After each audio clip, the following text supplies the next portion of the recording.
Many artists dislike the coarse texture of a gessoed canvas. In this video we will show how to eliminate canvas texture using golden molding paste. Depending on the scale of your project, types of stretcher bars, and personal preference, a variety of tools can be used. This silkscreen squeegee works well to cover the entire surface of this small canvas very quickly. Simply apply a bead of molding paste over the entirety of your canvas. Larger stretch canvases pose a risk of an uneven buildup of molding paste, especially in the center, as well as developing streaky lap lines with this particular method.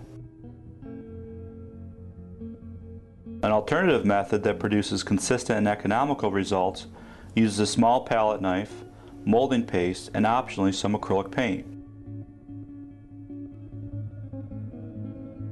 Begin by applying a very small amount of molding paste out of the container and scrape this across the surface of the canvas.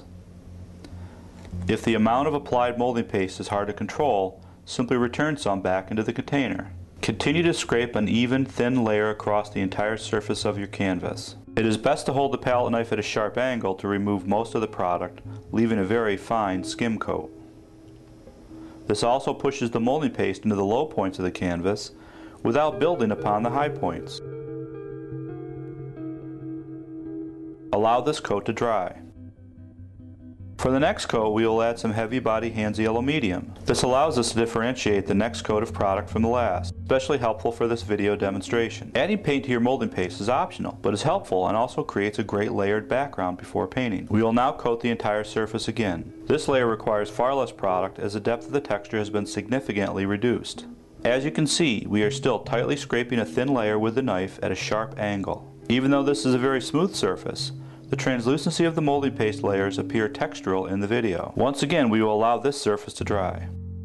For our final layer, we will add some heavy body carbon black to our molding paste to get back towards the look of the original black gessoed surface. The colors used are entirely up to the artist, but should have enough contrast between layers. Now we will coat the surface one last time, creating a very smooth and sealed surface.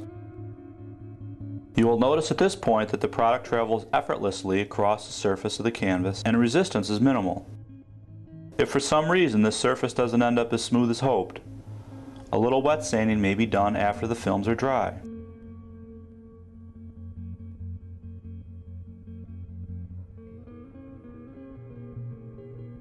What a difference there is in the surface texture compared to the original gessoed canvas.